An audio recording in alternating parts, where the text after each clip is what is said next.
Welcome to the Bully's Pulpit, Trump versus the First Amendment. I'm your host, Cristian Farias. Freedom of the press is under attack like never before, and the journalists and news organizations that are helping to make sense of the chaos of the second Trump presidency are on the front lines.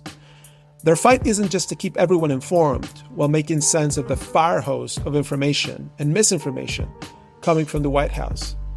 But under this administration, they're tasked with a second job: to protect themselves from retaliation by the President of the United States.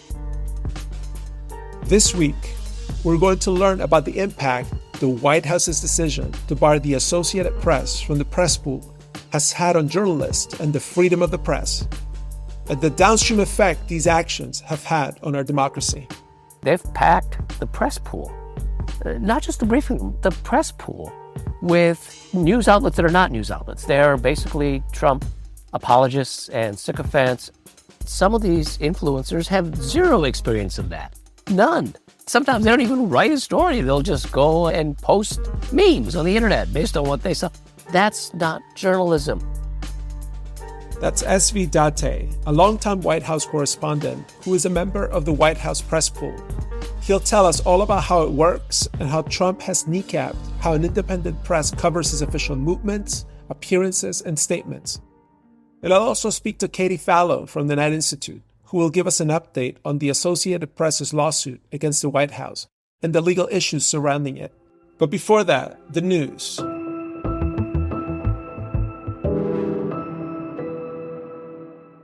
The trial for AAUP versus Rubio, the big challenge to the Trump administration's policy of arresting, detaining, and deporting pro-Palestinian student advocates, continues in Boston. Lots has happened since the trial kicked off last week. Most notably, the government has invoked a series of privileges to keep some information secret and off the public record. High-ranking State Department officials, as well as some of the ICE agents who oversaw the arrest of Rumeisa Ozturk and Mahmoud Khalil, among others, provided key testimony that made clear how unusual and top-down this deportation campaign was. The trial is set to wrap very soon, but the judge is not expected to rule right away. In an exclusive essay in Vanity Fair, Rumeisa Ozturk, the Tufts graduate student targeted for deportation because of an op-ed she wrote in the university's student newspaper, wrote at length about what it was like to be disappeared to a detention center in Louisiana and the harrowing things she saw and experienced there. She writes, "Writing is the heart of freedom of expression. Unbelievably, this single opinion piece, published in our student newspaper, would lead to my arrest and detention. It's a beautiful, powerful piece. I hope you read it." In response to the protests that rocked LA last month, a judge ordered the LAPD to stop shooting journalists covering protests with foam projectiles, flashbang grenades, and tear gas. These so-called less lethal munitions have resulted in serious injuries, with several journalists being hospitalized. The temporary restraining order also stops police from blocking journalists from news gathering during curfew hours and areas closed off to the general public. And the Senate voted to approve a $9 billion rescission bill, which would claw back $1.1 billion previously appropriated for the Corporation for Public Broadcasting, which includes NPR and PBS. It's not over until it's over, and this bill now heads to the House for approval. But as we said in episode 4, this rescission package would deal an all but deadly blow to public broadcasting, especially those local stations in news deserts that rely on public media for everything from educational television to life-saving weather reports. With the fate of public broadcasting hanging by a thread, and I can't believe I just said that, it's as good a time as any to talk about the other threat to press freedom, the future and present of the White House press pool.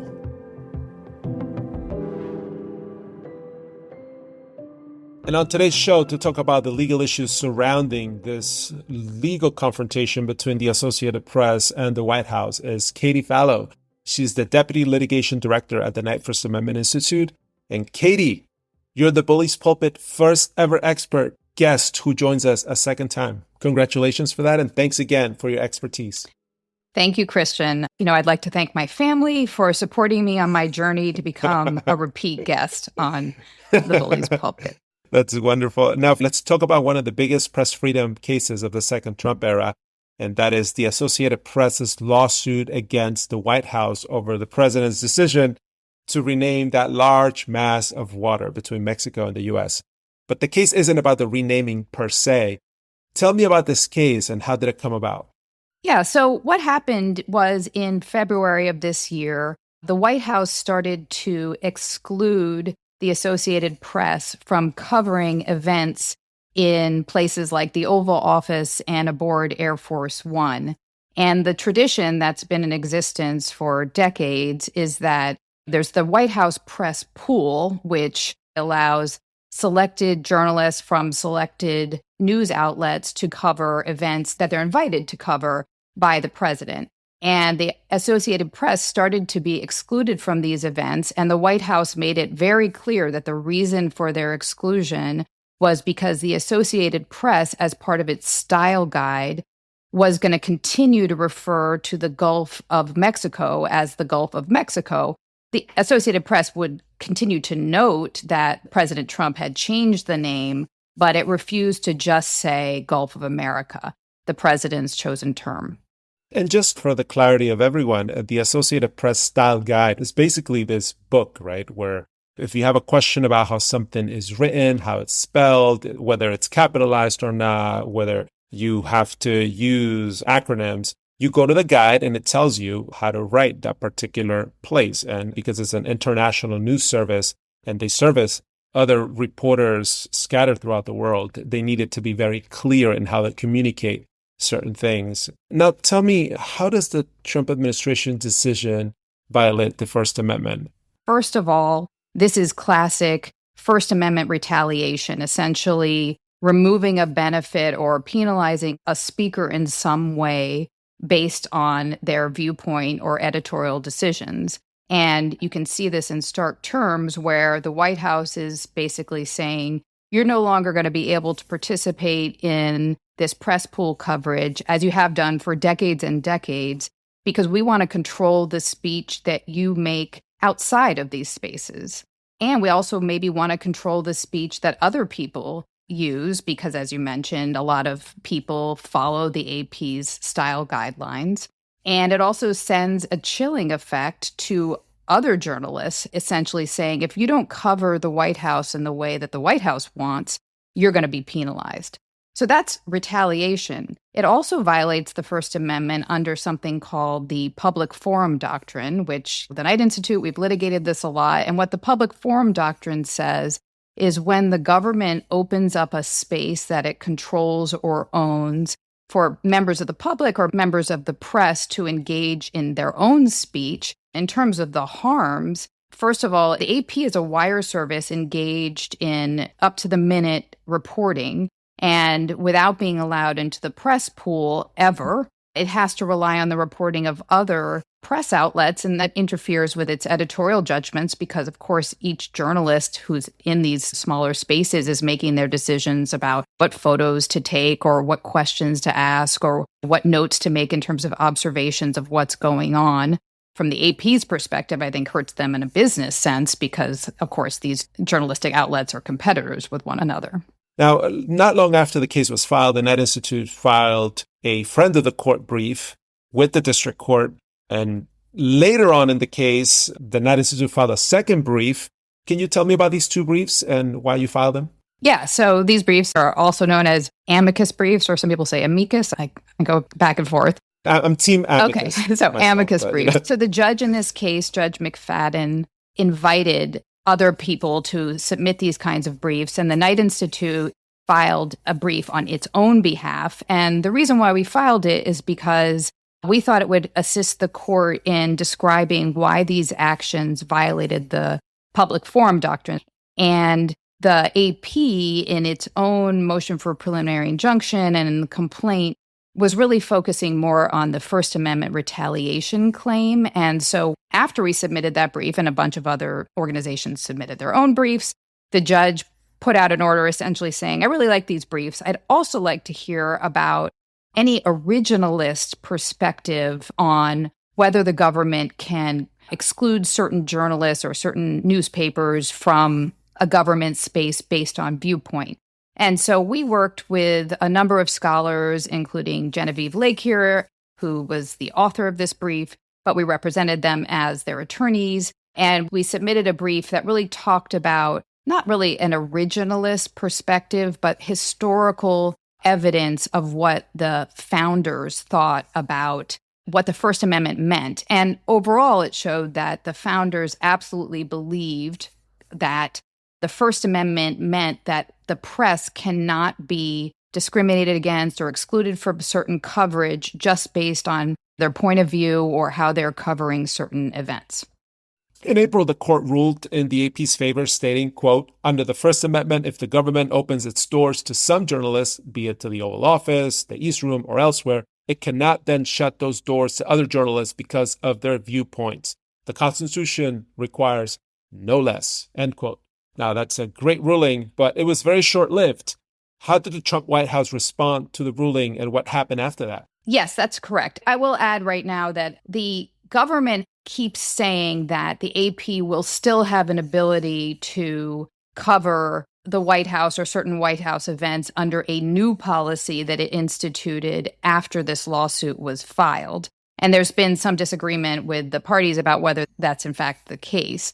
But the Court of Appeals in this case disagreed with Judge McFadden. It did not think that the AP was likely to win on its First Amendment claims, either under the public forum doctrine or under retaliation.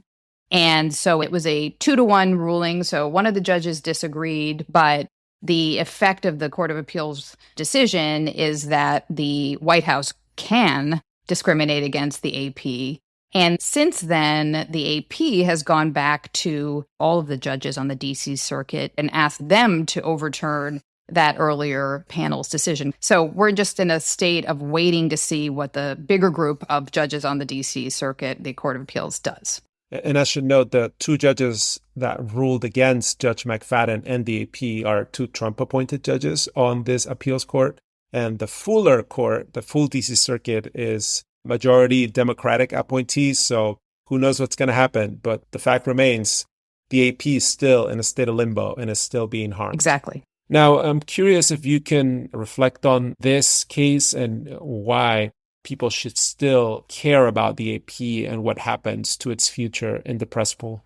I think it's of great importance. It's obviously very important to AP and AP's reporters because it's hampering their ability to do their jobs.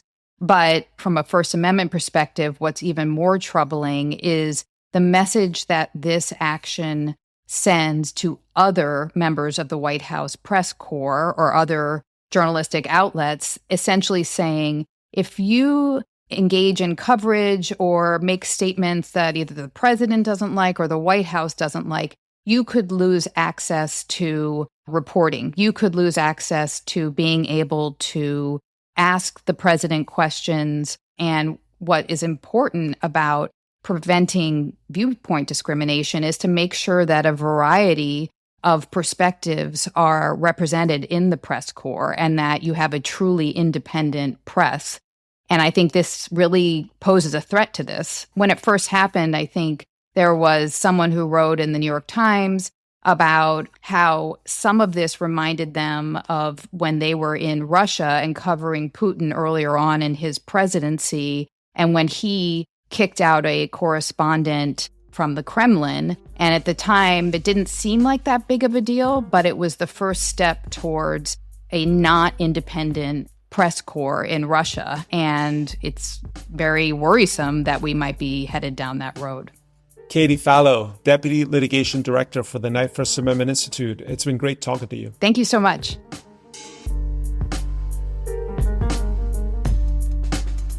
What's happening to the Associated Press is only the tip of the spear in this new abnormal for the president's relationship with the reporters who follow his every move. But there's so much more that the public doesn't see. And with us to talk about the White House press pool and its current state and how things are different these days I have with us SV Dáte. SV is a senior White House correspondent for HuffPost. SV, it's such a pleasure to have you on the show.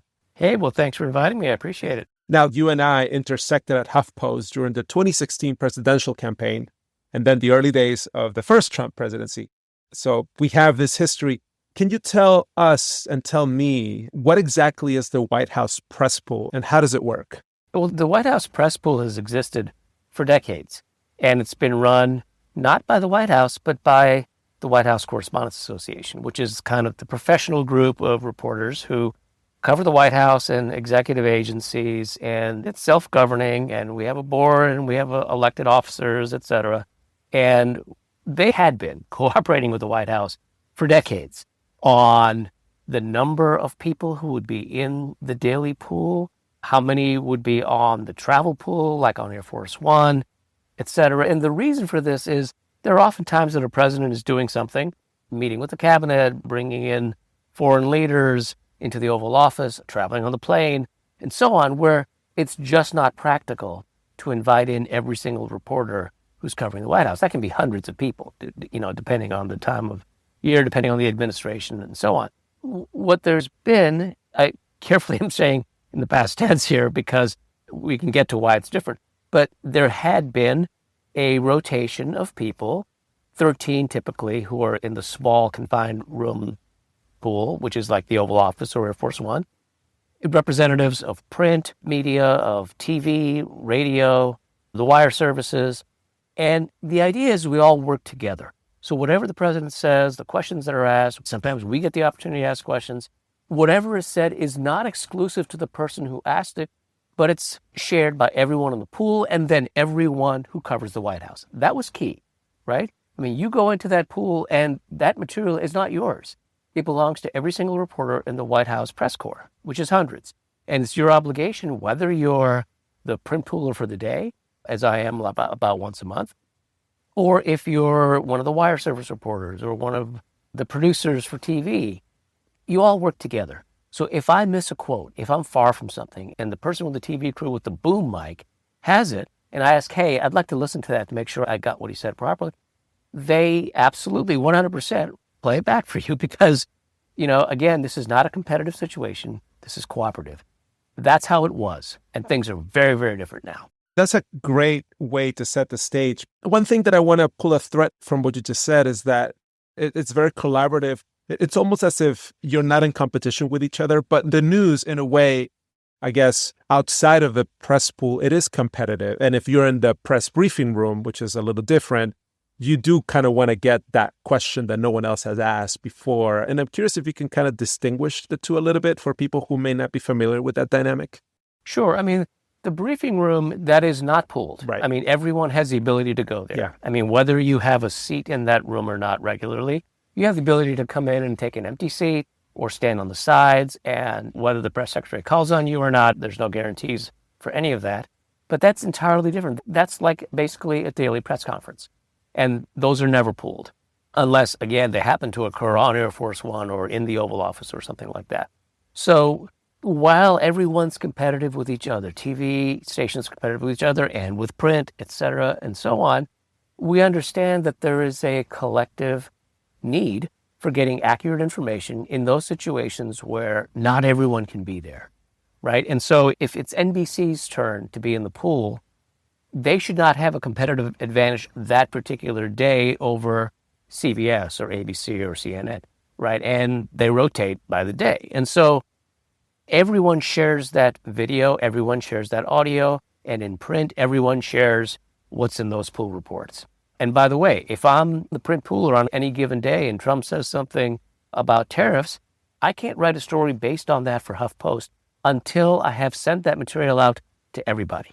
So everyone has the chance to write the same material as the print pooler does because that material does not belong to me, it does not belong to HuffPost, it belongs to everyone who covers the White House and subscribes to those pool reports.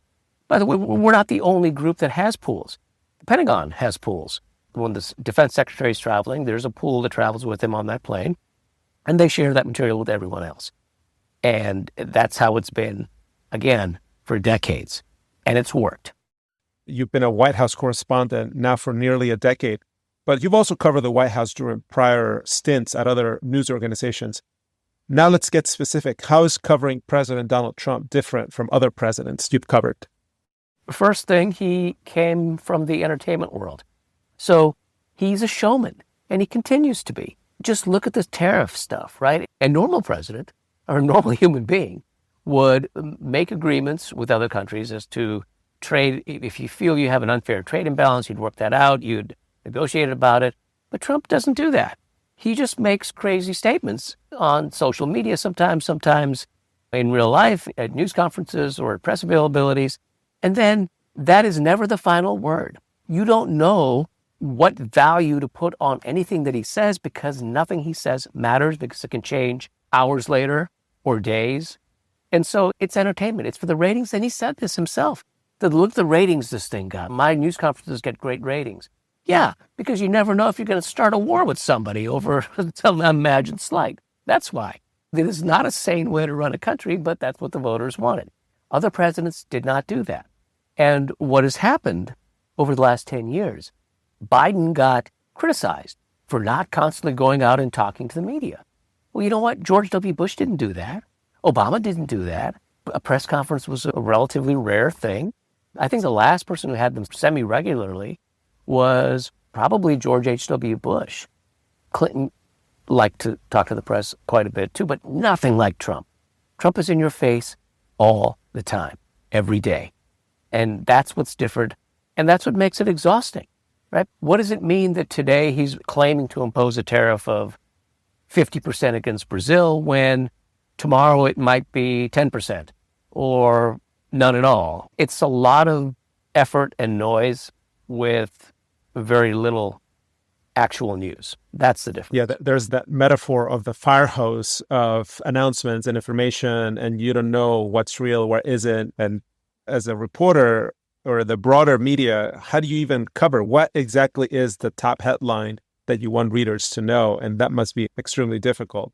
Absolutely. Because again, you might be writing the exact opposite tomorrow. And the fire hose analogy, that's one. Another one that I like to think of is the one from Shakespeare. It's a tale told by an idiot full of sound and fury signifying nothing.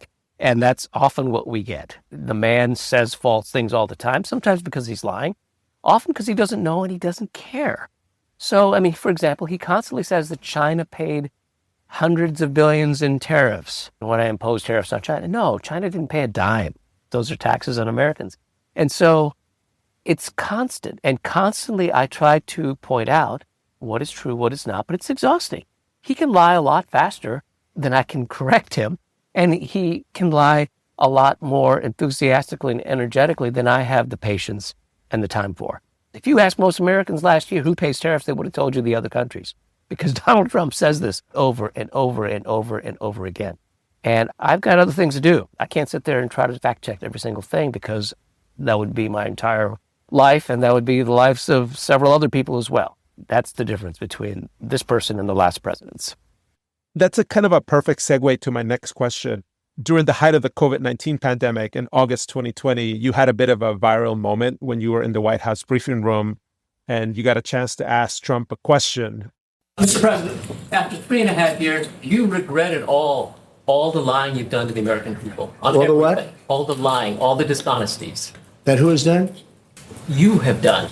Can you reflect on that moment almost 5 years later? And I'm curious, do you still want to know the answer to that question? Oh, absolutely. I would love to hear his answer to that. And, I was not the first to ask questions like that. I think I was the first to phrase it in that manner. A little bit of context. I'd been trying to get an interview with him since he began his campaign in 2015. And one was kind of set up. And then I wrote a story for National Journal, who I worked for at the time, about how if he'd taken the money that he'd inherited from his father, or his father had given him control of it at a young age, and just put it into the stock market, the S&P 500 fund, for example, he would have been many times as wealthy as he claimed to be at the time. Many, many times. And that story it got picked up a lot, got a lot of attention, and the interview was off and it never happened, and I've never been able to interview him subsequently for that and probably for many other reasons. But it struck me early on that most of what he says is not true. Again, some of it, he just doesn't know and he doesn't care. I mean, he's a profoundly ignorant man. but he's also an accomplished liar. And it's hard to tease out those two. It's funny because you also had another exchange with Trump earlier this year, if I'm not mistaken, aboard Air Force One. And basically, for listeners, long story short, after you asked your question, Trump said he thought that HuffPost was dead, as in no longer in existence. And then no long after that, the White House kicked you out of the press pool. Can you tell me about that experience and why it happened, how you and HuffPost responded? There's a very small group traveling with him on the plane. There are 13 slots for journalists. Some of those are people who hold cameras and microphones and boom mics, things like that. And so there's a limited number of correspondents asking questions, probably about 6 or 7 at most. So if you're persistent, you can actually get a question in and he will hear it and respond. And my first question was, we're on the way to New Orleans for the Super Bowl, and he's making a big deal of greeting first responders, police officers who'd handled a terrorist attack on New Year's Day. And I asked him, well, you keep talking about first responders and want to honor them.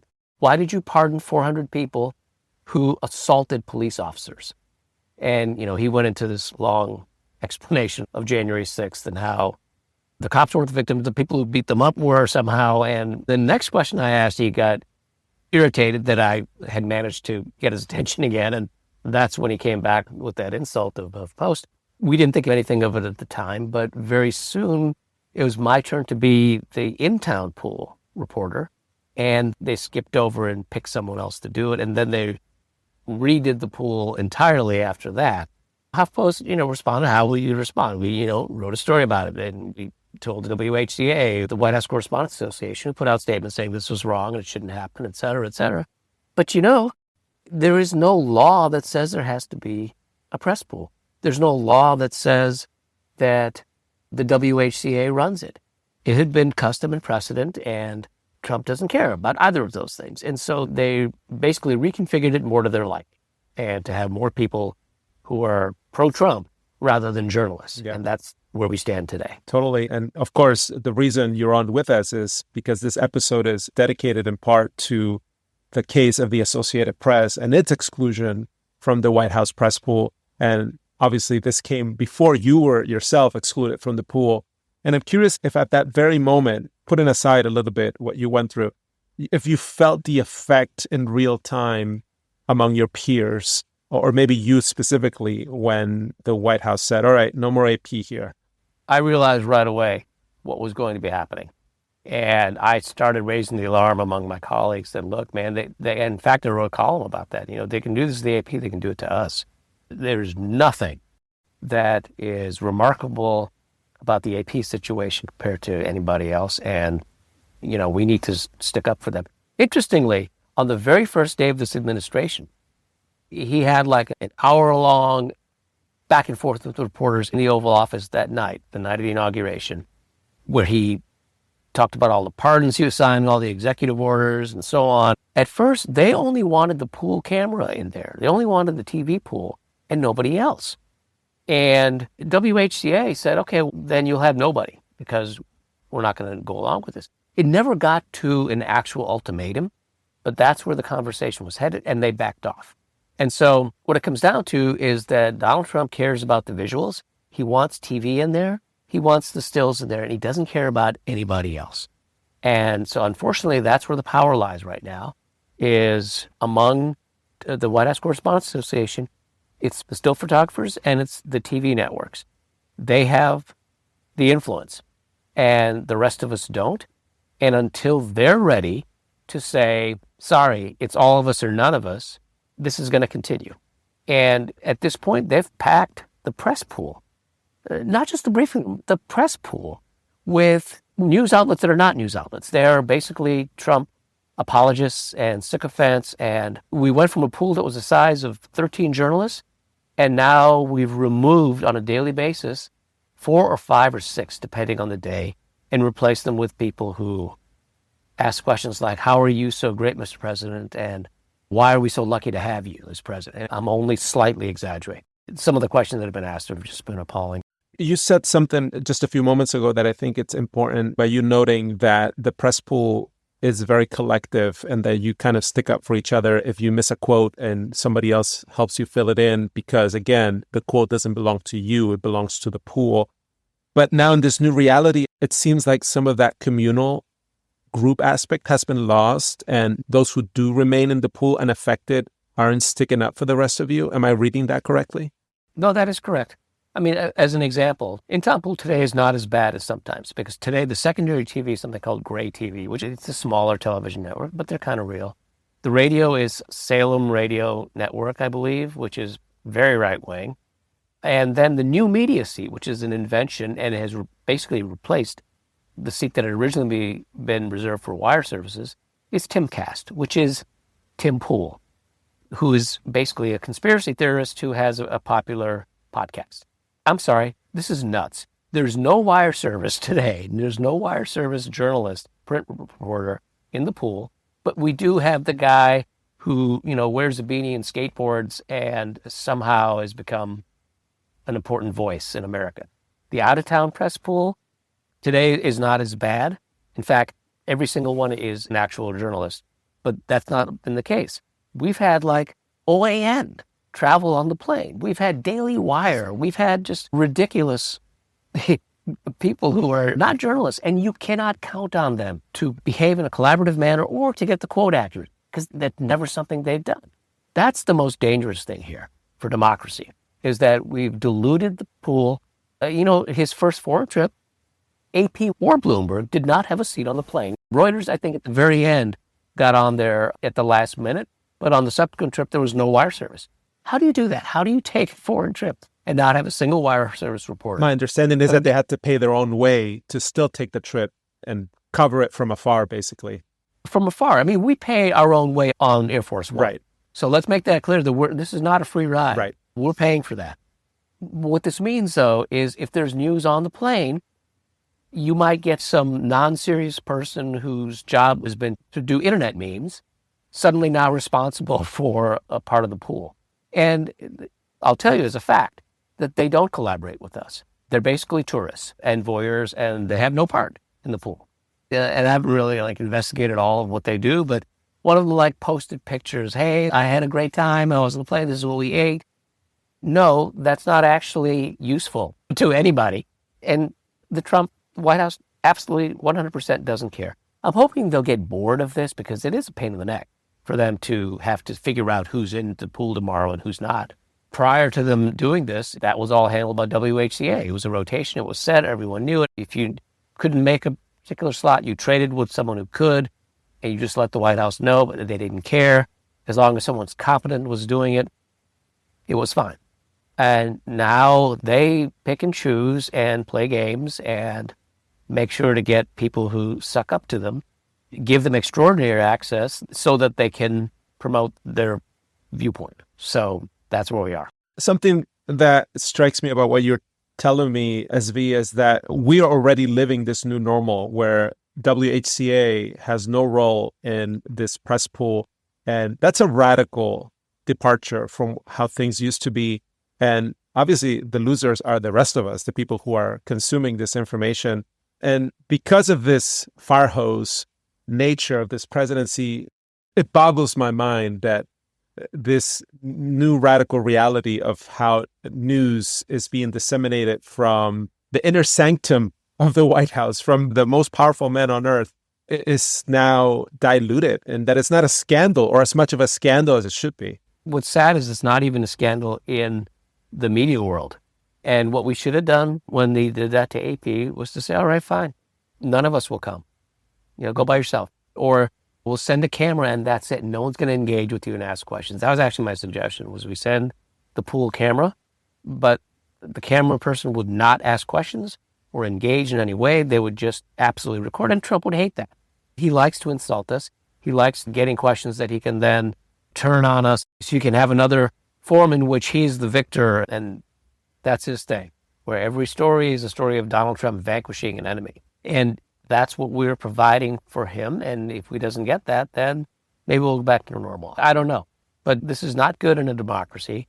Other Western democracies' press pools don't operate like this.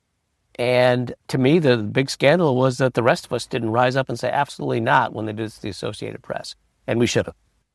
HuffPost is a digital-first newsroom. And at one point, it probably raised eyebrows when HuffPost and other digital newsrooms joined the old guard of traditional outlets in the press pool or in the briefing room. Now, obviously, there's this new normal or new abnormal of the White House opening the briefing room and the pool to this new media, including these influencers and people like Tim Pool. And somebody who knows nothing about what we're talking about might say, well, that's a great thing. Let's bring in new voices, new perspectives. But something clearly has been lost in this process. Well, there's a big difference between having Tim Pool and his people in the briefing room and asking questions. If all they want to do is take those questions, fine. I'm not that concerned about the briefing room.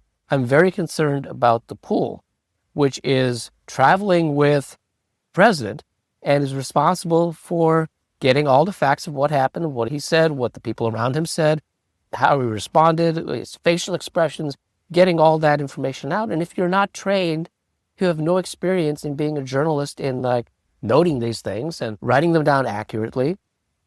And I'm sorry, but some of these influencers have zero experience in that. None. Sometimes they don't even write a story. They'll just go and post memes on the internet based on what they saw. That's not journalism. That's not what the traveling pool or the in-town pool should be about. And if they want them to come in and ask their questions about how is the president so wonderful, fine, let them. I don't have a problem with that. I mean, they can bring him into the Oval Office. They can have a press conference of only influencers. Great. But in situations where you have a meeting between the president and Volodymyr Zelensky of Ukraine, and they're talking about the war, it's not an appropriate place for people who don't have any experience in journalism. SV Dáte, senior White House correspondent for HuffPost, it's been an absolute pleasure to have this conversation with you. It was truly gold, and I wish you the best. All right, man. Thank you for having me. I appreciate it. We'll do it again sometime.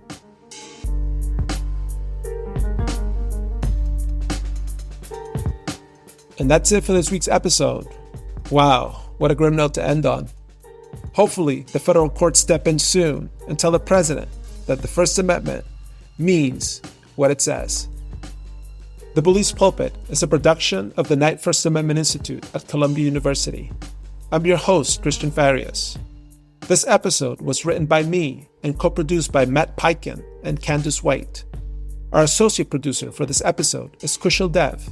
Fact-checking by Kushal Dev, Ellie Fivas, and Ella Sohn. Our sound engineer is Patrick McNamee. Candace White is our executive producer. Our music comes from Epidemic Sound. The art for our show was designed by Astrid De Silva. Thanks to Katie Fallow and SV Dáte, who joined us for this episode. The Bully's Pulpit is available on Apple, Spotify, and wherever you listen to podcasts. Please subscribe and leave a review. We'd love to know what you think. To learn more about the Knight Institute, visit our website, knightcolumbia.org. That's Knight with a K. And follow us on social media.